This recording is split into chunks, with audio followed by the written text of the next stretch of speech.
Pulavinaka, ladies and gentlemen, amongst the many positive incentives announced in the 2021-2022 national budget, the land transport incentives focuses on improving service delivery and easing the financial burden on individuals and business operators in the transport sector. I want to outline some of the initiatives, especially the Land Transport Budget Amendment Act 2021, which was passed by the Parliament on the 30th of July 2021. The new normal in Fiji has brought about many inevitable changes in the national budget, and the Act passed ensured that our fellow Fijians were at an advantage. A key amendment in the Act is the establishment of the open taxi rank system. And this new concept has brought some different views within the taxi associations in relation to the operations and then payable fees. The open rank system is targeted to ensure service efficiency and reliability whilst giving the taxi operator and driver greater opportunity with relation to their operations. For clarity on this particular concept, the open taxi ranks actually enable taxis to operate from any rank within their designated areas of operation on a first in, first out basis, or rotational basis as we call it. To date, we have about 7,000 odd taxis all over Fiji who will benefit from this concept. In fact, the framework gives opportunity for all taxi operators to operate in unity whilst reducing illegal operations, particularly private vehicles operating as PSV.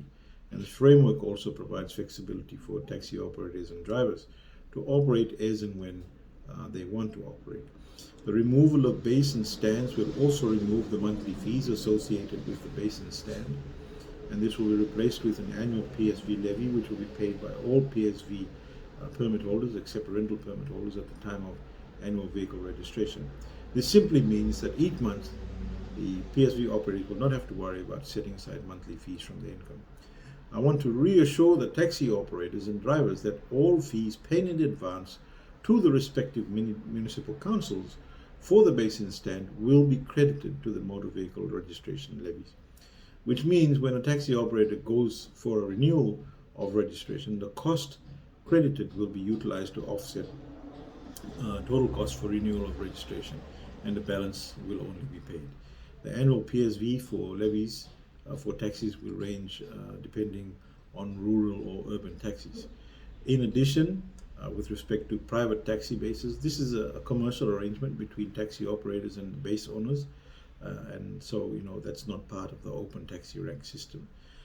Ladies and gentlemen, it is important to note that the commencement or the date of commencement for the open rank system will be announced within the next 2 months after appropriate coordination with there are a couple of organizations that we need to coordinate with, which is Fiji Roads Authority, Ministry of Local Government, etc., together with municipal councils for the making and establishment of the open taxi ranks. So whilst this work is underway, the government will continue to pay for the basin stand fees as announced in the budget, and taxi operators must note, and I reiterate, must note that the open taxi ranks will only benefit them with relation to operations and income generation.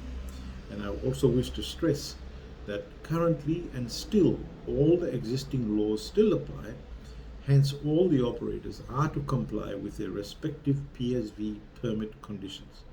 So please wait until the announcement date has been given by the Ministry of Commerce, Trade, Tourism and Transport. The Ministry has received an overwhelming response from the general public towards the 2020-2022 national budget, specifically for the transport sector related initiatives. And as the Minister responsible for transport, I take this opportunity to thank all the transport stakeholders for their support for the 2021-2022 national budget initiatives and look forward to their continued cooperation. Whilst we acknowledge the importance of stakeholder contribution, we also would like to thank all and everybody else that was involved, and those of you who work closely with government to actually get this done. Government simply wants to achieve its goals and also help individual operators to earn a living and be accessible to government services. Thank you very much.